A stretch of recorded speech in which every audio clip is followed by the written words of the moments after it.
Hola, Dios te bendiga. Estamos nuevamente de regreso con un nuevo video. Esta vez trataremos el tema salvación siempre por gracia.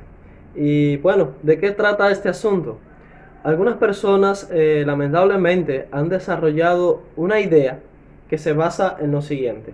Ellos creen que el Antiguo Testamento enseña la salvación por obras y encuentran una serie de pasajes, varios textos bíblicos que donde se enfoca o se amonesta al pueblo de Dios a que obedezca a los mandamientos, a que obre la ley y que la guarde constantemente, diariamente, a cada momento, que tenga presente la ley de Dios escrita en su corazón y que guardemos cada día los mandamientos.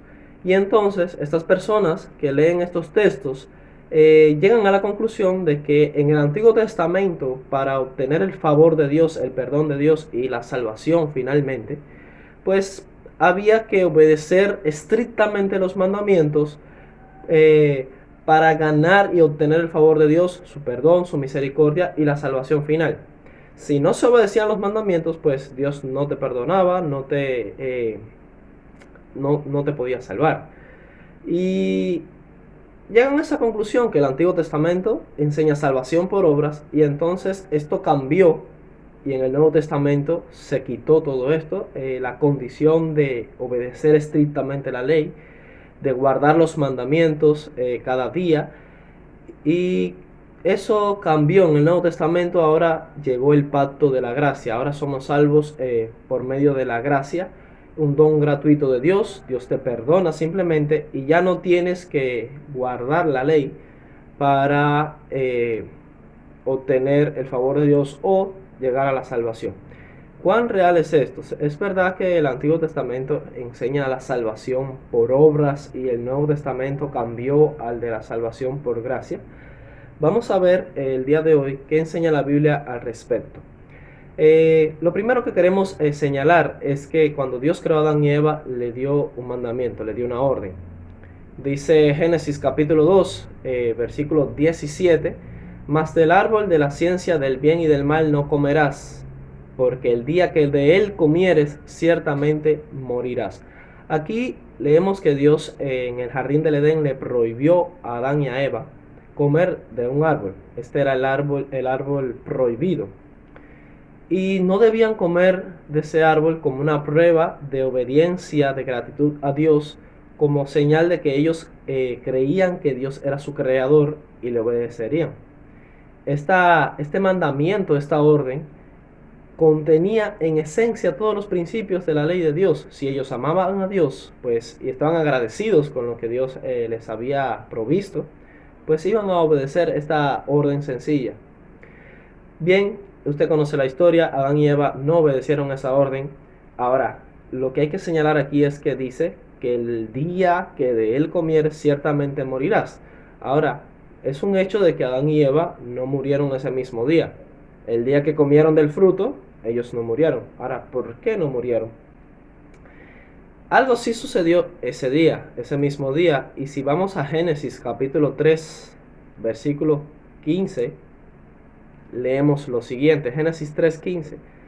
En el medio del conflicto, cuando Adán y Eva ya habían pecado y pesaba sobre ellos el peso de la ley, la sentencia de que tenían que morir ese mismo día, eh, el Hijo de Dios pronunció estas palabras y le dijo, hablándole a la serpiente, y de una forma indirecta fue una profecía y una promesa para la raza humana.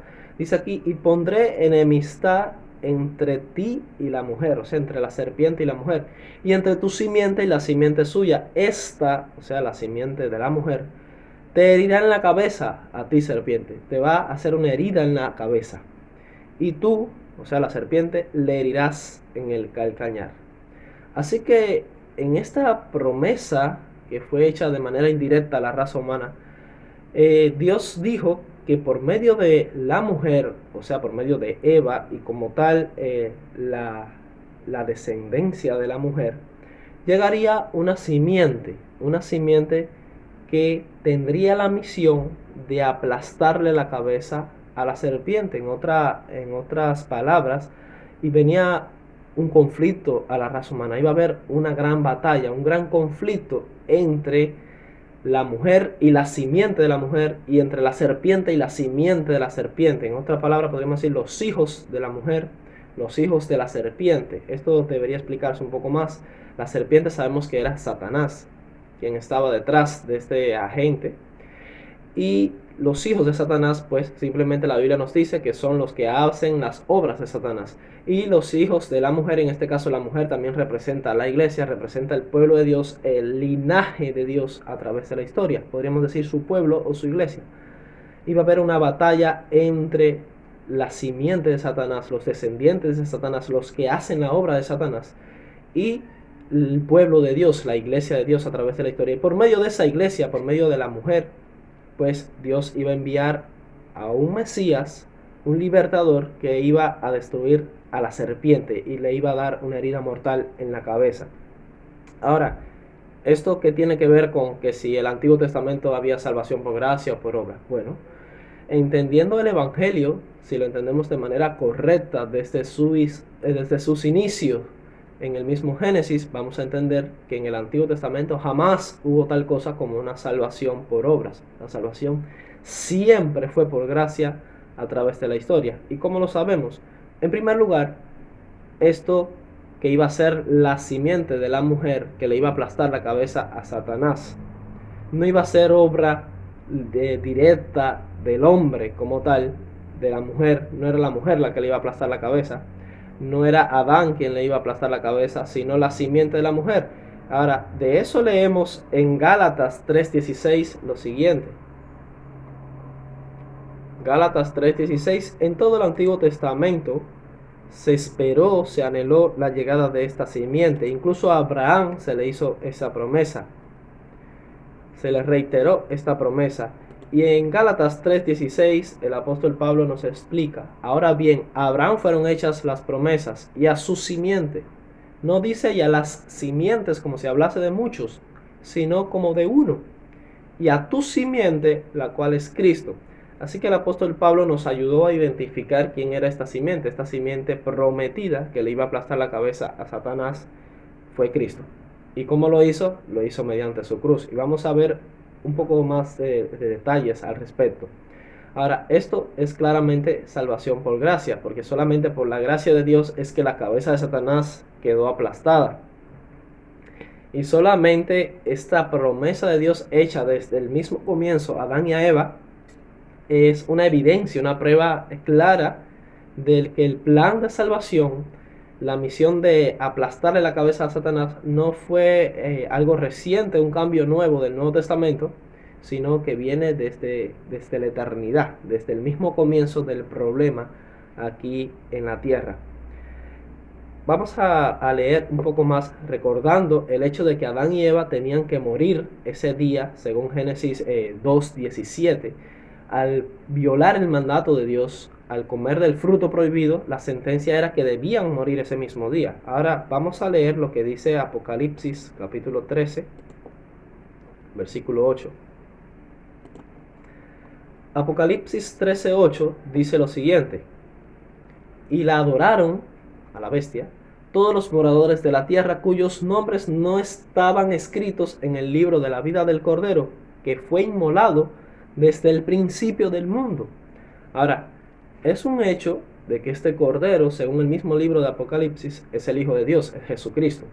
Ahora, de Jesucristo se nos dice que es ese Cordero inmolado desde el principio del mundo. Ahora, esto como que no tiene mucho sentido, porque Jesús realmente fue inmolado 4000 años después, aproximadamente desde que Adán cayó en el pecado, en la cruz, en el año 31 podríamos decir. ¿Cómo es eso de que fue inmolado desde el principio del mundo?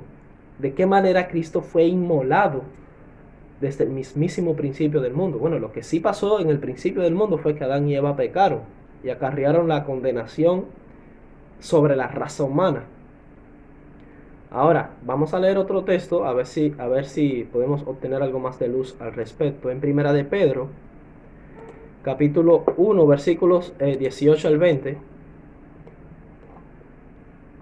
dice lo siguiente: sabiendo que fuisteis rescatados de vuestra vana manera de vivir, la cual recibisteis de vuestros padres, no con cosa corruptible como oro o plata, sino con la sangre preciosa de Cristo, como de un cordero sin mancha y sin contaminación. Se nos da aquí nuevamente el mismo símbolo representando a Cristo como un cordero sin mancha y sin contaminación, ya destinado desde antes de la fundación del mundo, pero manifestado en los postreros tiempos por amor de vosotros. Así que Jesús, quien es presentado en el Nuevo Testamento como el Cordero que es ofrecido en expiación, como reconciliación por los pecados de toda la raza humana, ese Cordero sin mancha y sin contaminación, no fue improvisado recién en el Nuevo Testamento para ofrecer su vida por la raza humana y así traer la salvación por medio de la gracia. Así ofrecerle al mundo el perdón por medio de la misericordia de Dios al entregar a su Hijo en favor, en remisión por nuestros pecados. Esto no fue recién en el Nuevo Testamento, sino que estaba destinado así desde antes de la fundación del mundo, pero fue manifestado en estos postreros tiempos por amor de vosotros. ¿Qué es lo que nos están diciendo estos pasajes? De manera sencilla, el sacrificio de Cristo, su vida ofrendada en favor de la raza humana por los pecados de todo el mundo, no fue algo, un invento por parte de Dios en el Nuevo Testamento. No fue que Dios dijo, bueno, el hombre pecó y yo quiero darle una oportunidad, así que vamos a ponerle un requisito, una condición. Empiecen a guardar los mandamientos con toda su fuerza, con todo su fervor. Traten de obedecer perfectamente la ley de Dios, a ver si se me ocurre perdonarlos, a ver cómo nos va, cómo nos funciona este trato. Y luego, si este no funciona, pues yo envío a mi hijo para intentar otro acuerdo, a ver si podemos salvarlos. Y entonces durante 4000 años, en todo el Antiguo Testamento, la gente se esforzaba por obedecer la ley de Dios y obtener así el favor y el perdón de Dios. Y entonces Dios se dio cuenta de que esto no funcionaba, no estaba muy acorde. Y entonces en el Nuevo Testamento dijo, bueno, voy a enviar a mi hijo para que muera por la raza humana y así quede instituido el pacto de la gracia, el perdón simplemente por la misericordia de Dios. Ya no hay que guardar los mandamientos y nada de eso para obtener la misericordia de Dios. Esto es de solamente pensarlo. Si las personas que creen esto lo meditaran, se darían cuenta que es realmente una locura, literalmente, porque Dios no se equivoca, Dios no piensa una cosa hoy y otra mañana. Y sería una acusación grave, de hecho, contra Dios al acusarlo de haber instituido un pacto, un acuerdo, donde las personas tenían que salvarse por medio de sus obras, y como esto no resultó, a Dios no le salió muy bien ese pacto, pues entonces los cambió al de la gracia. Es evidente de que la salvación siempre fue un solo método, siempre fue el mismo método desde que Adán y Eva pecaron, y fue por medio de la gracia, porque según lo que estamos leyendo en los últimos pasajes, lo que nos dice Apocalipsis 13:8, que Cristo es el Cordero que fue inmolado desde la fundación del mundo. Y primera de Pedro nos explica que este Cordero estaba destinado desde mucho antes de la fundación del mundo, o sea que no era un plan que Dios improvisó cuando el hombre pecó, sino que ya lo tenía planeado, lo tenía diseñado antes que el hombre cayera en el pecado, antes que el hombre desobedeciera su ley. Ya todo estaba diseñado por Dios para enviar a su Hijo en propiciación por la raza humana, para salvar al género humano.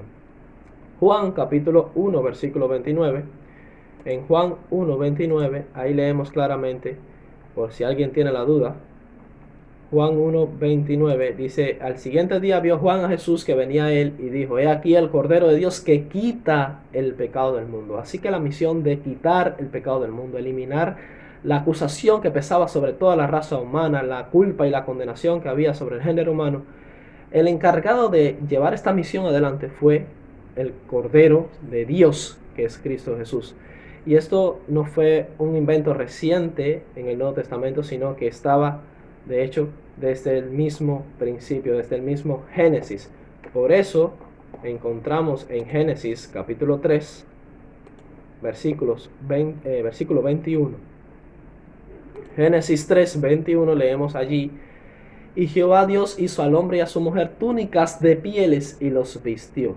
Estas túnicas de pieles representan la justicia de Dios, es el acto de misericordia. Es Dios quien hace esto, cubriendo al hombre con estas túnicas de pieles, que son pieles de cordero, que Dios usó para tapar la vergüenza de la desnudez de Adán y Eva, lo que significa que Adán y Eva, por caer en el pecado, estaban destituidos de la justicia de Dios. Y estas túnicas de pieles representan la justicia, la misericordia de Dios, que fue provista para cubrir la desnudez y la injusticia del género humano. En otras palabras, fueron sacrificados, se sacrificó un cordero en propiciación por la raza humana allí en el Génesis, el mismo día en que Adán y Eva pecaron. Por eso Apocalipsis 13:8 nos explica que Jesús fue ese cordero inmolado desde la fundación del mundo, el cordero que fue inmolado allí en la fundación del mundo. Ese cordero representaba a Jesús. Y desde el mismo Génesis, el mismo día en que Adán y Eva pecaron, se sacrificó un cordero, el cual derramó su sangre en sustitución de Adán y Eva. Así que Adán y Eva no iban a quedar libres así por así. La sangre de alguien tenía que derramarse. Y en lugar de derramarse la sangre de Adán y Eva ese mismo día, porque era lo justo, ellos fueron los que pecaron, ellos tenían que pagar por su pecado. Sin embargo, el Hijo de Dios se ofreció como salvador del género humano. Y entonces, como símbolo de lo que Cristo iba a hacer un día por toda la raza humana, al entregar su sangre, pues se sacrificó un cordero en propiciación de los pecados de Adán y Eva. Y esto se iba a realizar, este ritual, por casi más de 4000 años, hasta que Cristo murió en la cruz, en representación, en señal de lo que Cristo iba a hacer algún día al pagar por todos los pecados de la raza humana. Así que es evidente, mediante el mismo ritual, el sacrificio de corderos que estaba instituido desde el Antiguo Testamento, y algunas personas ven eso incluso también como salvación por obras. Si tú no sacrificabas el cordero, pues Dios no te perdonaba. Pero esto es realmente un error grave y no entienden lo que realmente significa este ritual del Antiguo Testamento en el santuario, el sacrificio, la ofrenda diaria, el sacrificio de corderos. Todo era un símbolo de la gran obra de redención que se llevaría a cabo mediante el sacrificio de Cristo. Bien, veamos entonces algunas evidencias más de los textos bíblicos que confirman esta idea de que la salvación por gracia no es algo recién del Nuevo Testamento, sino que viene desde el Antiguo Testamento. Y los textos que vamos a ver a continuación son bien claros y explícitos al respecto. El primer pasaje está en 2 de Timoteo, capítulo 1, versículos 8 al 10. Segunda de Timoteo, capítulo 1, versículos 8 al 10. Dice lo siguiente ahí. Por tanto, no te avergüences de dar testimonio de nuestro Señor, ni de mí preso suyo, sino participa de las aflicciones por medio del Evangelio, según el poder de Dios, quien nos salvó y llamó con llamamiento santo, no conforme a nuestras obras, sino según el propósito suyo y la gracia que nos fue dada en Cristo Jesús antes de los tiempos de los siglos, pero que ahora ha sido manifestada por la aparición de nuestro Señor Jesucristo, el cual quitó la muerte y sacó a luz la vida y la inmortalidad por el Evangelio. Bien, vamos a señalar los aspectos más importantes del pasaje. Dice ahí que Dios nos salvó y luego nos llamó con llamamiento santo.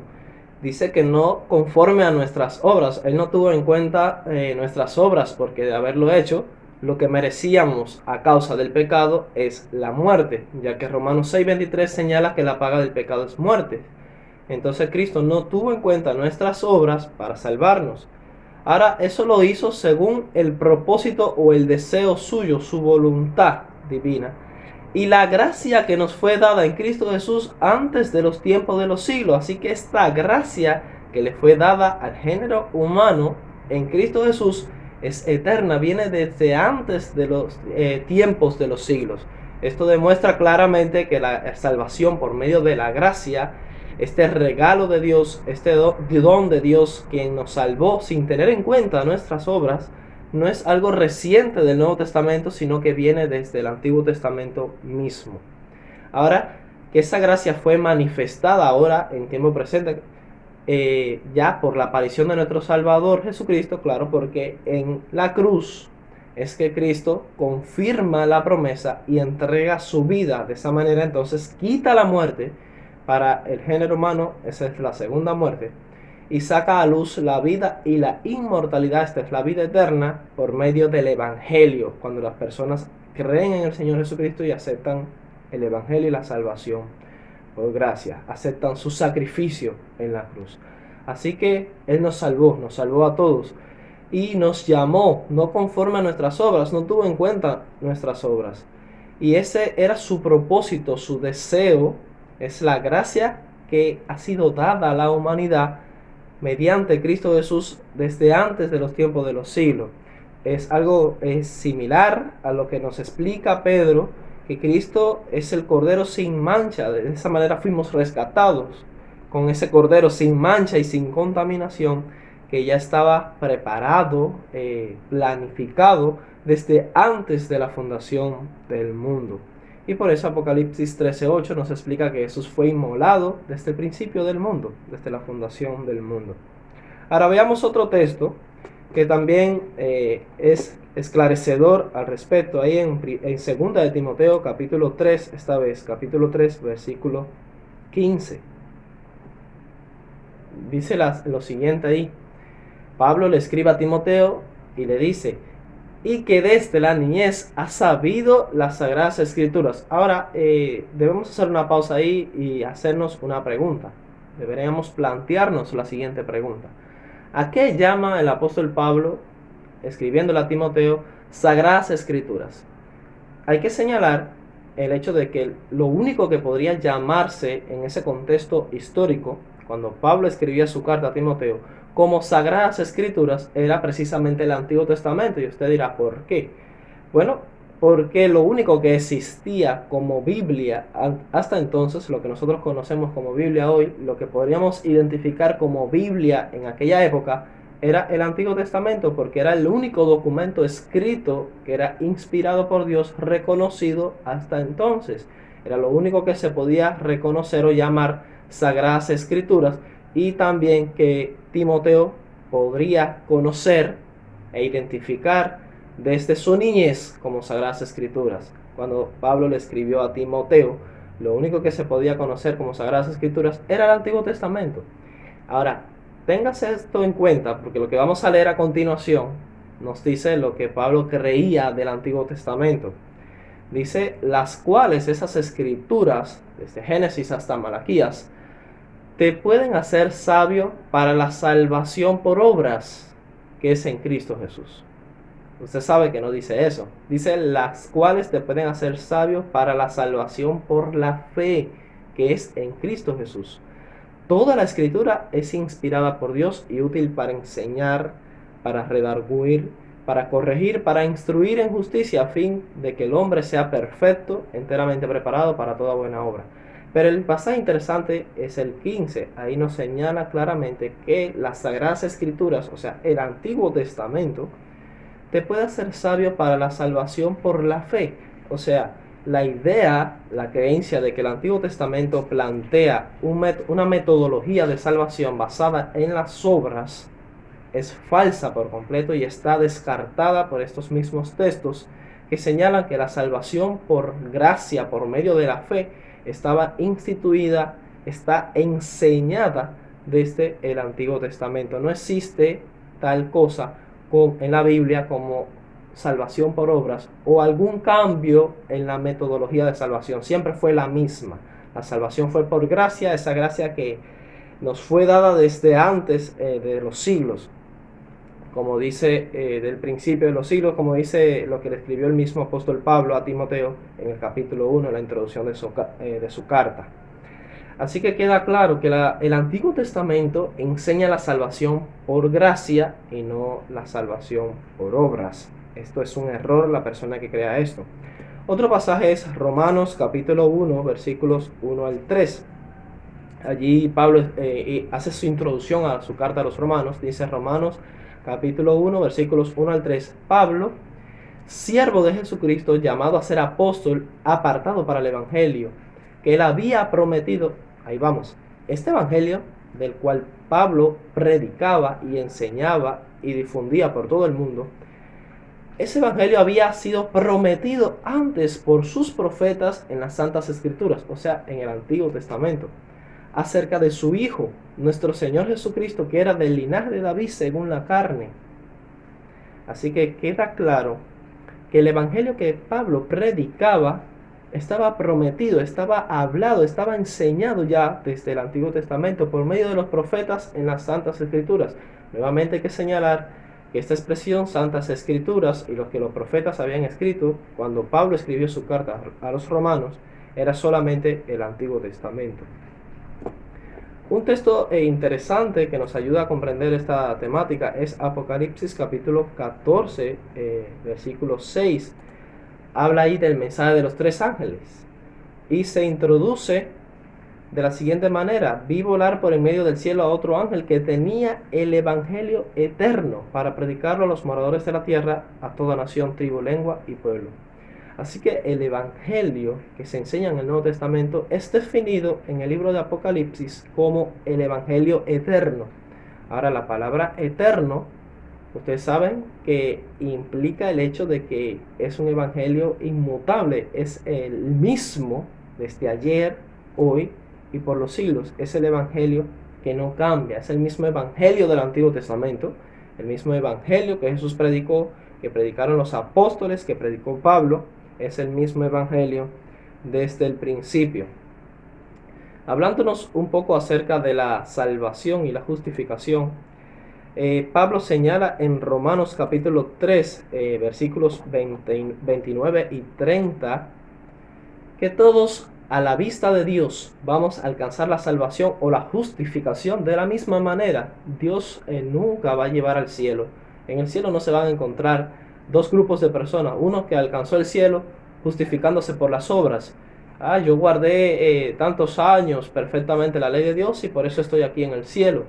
Y otros van a decir que alcanzaron el cielo por la gracia de Dios, el perdón gratuito de Dios. Y entonces sería un problema grave si nos ponemos a pensar en el hecho. Algunos acusarían a otros: bueno, pero yo pasé tanto trabajo para llegar aquí al cielo, tuve que esforzarme por guardar la ley de Dios, lo cual sería una imposibilidad, pero no quiero caer en los detalles.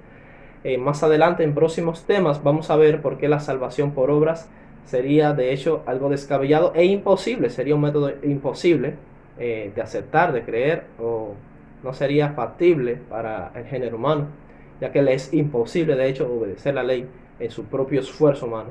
Pero te imaginas que en el cielo llegan, se encuentran dos personas: no, yo llegué al cielo aquí, yo viví en el Antiguo Testamento y llegué al cielo por medio de mis obras, viví una vida perfecta y fui justificado ante Dios, guardé los mandamientos, alcancé el cielo por las obras. Y el otro dice: no, bueno, yo llegué al cielo acá por la gracia de Dios. Guay, qué fácil, qué bien. Y yo tuve que esforzarme tanto por llegar acá. Esto es una idea loca, esto es descabellado. La Biblia no enseña eso. En el cielo no va a haber personas que alcanzaron el cielo mediante diferentes métodos. Solo hay un camino al cielo y es por medio de la gracia de Dios. Dice Romanos 3:29: ¿es Dios solamente Dios de los judíos? ¿No es también Dios de los gentiles? Ciertamente también de los gentiles. Dice el versículo 30: porque Dios es uno y Él justificará por la fe a los de la circuncisión. Esto, los circuncidados eran los judíos. Y por medio de la fe a los de la incircuncisión. Eso eran los gentiles, los nuevos conversos al evangelio. Así que tanto los que están circuncidados como los incircuncisos, tanto judíos como gentiles, todos van a alcanzar el cielo por medio de ¿qué? ¿De sus obras? Nadie va a entrar al cielo por medio de sus obras, sino por medio de su fe. Es por medio de la gracia de Dios. Veamos algunos textos más. Por ejemplo, Hechos capítulo 7, versículos 9 y 10. Hechos 7, versículos 9 y 10, dice lo siguiente allí: los patriarcas, movidos por envidia, vendieron a José para Egipto, pero Dios estaba con él, o sea, Dios estaba con José. y le libró de todas sus tribulaciones, y le dio gracia y sabiduría delante de Faraón, rey de Egipto, el cual lo puso por gobernador sobre Egipto y sobre toda su casa. O sea, hablándonos de la historia de José, se nos dice que José recibió la gracia de parte de Dios, recibió gracia y sabiduría. Ahora, si la gracia, como algunos creen, es algo del Nuevo Testamento, tendríamos un problema aquí porque el mismo Nuevo Testamento nos señala en la historia de José, que está en el Antiguo Testamento, como que José fue un patriarca que recibió gracia de parte de Dios. Hechos 15:11 explica también lo siguiente. Hechos 15:11. Antes creemos que por la gracia del Señor Jesucristo seremos salvos, de igual modo que ellos. Ahora el contexto nos explica que se refiere a la separación, a esta guerra que había entre judíos y gentiles, donde a los gentiles se les consideraban personas inmundas o alejados de la gracia de Dios. Pero vemos aquí claramente, según lo que Pedro nos explica, que tanto judíos como gentiles, todos van a ser salvos de la misma manera. Todos seremos salvos por la gracia del Señor Jesucristo, de igual modo que ellos. El último texto será Romanos 3, versículos 21 y 24. Romanos capítulo 3, versículos 21 y 24.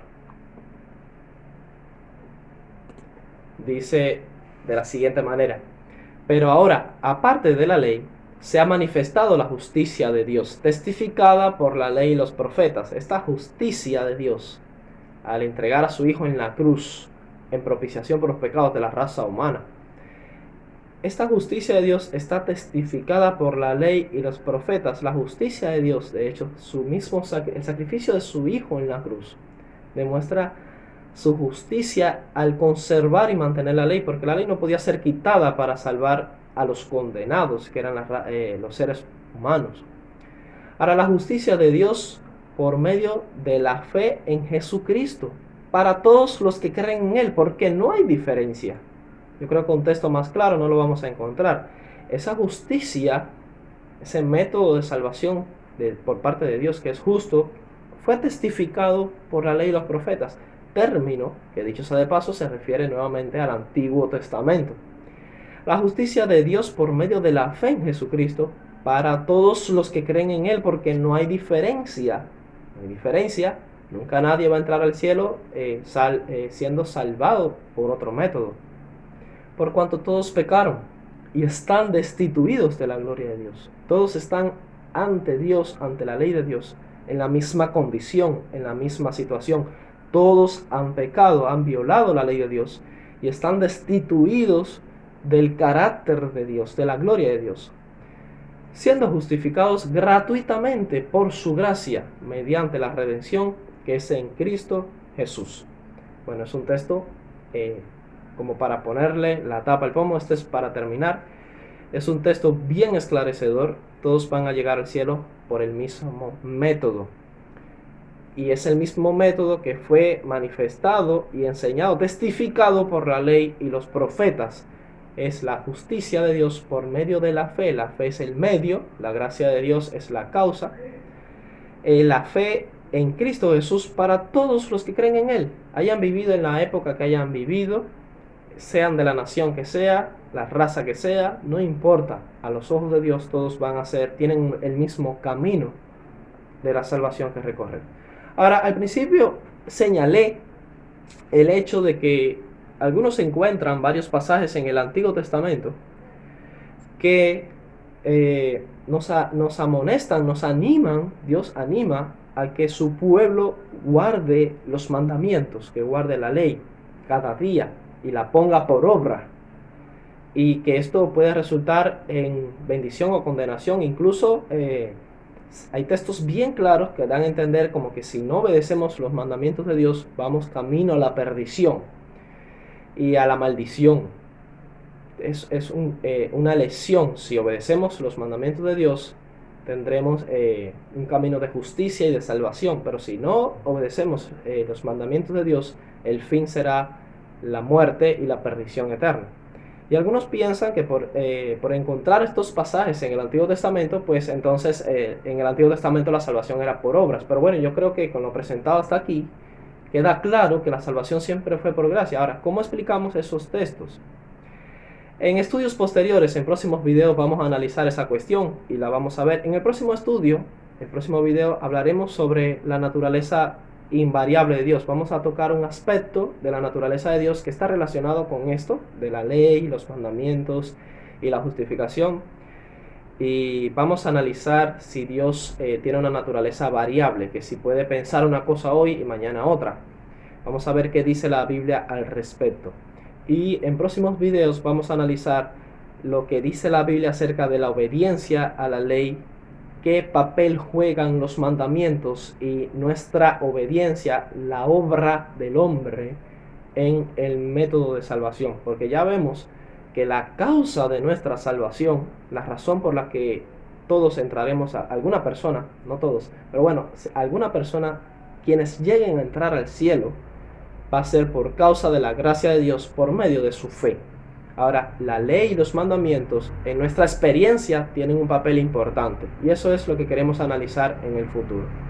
Así que no vamos a dejar esa pregunta sin responder, simplemente no se pierdan los próximos videos, suscríbase al canal, así me va a ser de ayuda a mí también, ayude a difundir este mensaje si usted cree que esto puede ser de beneficio para ti y para otras personas. Pues tendremos próximas clases para entender y analizar temas bíblicos de suma importancia relacionados con nuestra salvación, con el Evangelio y con la verdad bíblica. Que Dios te bendiga. Maranata.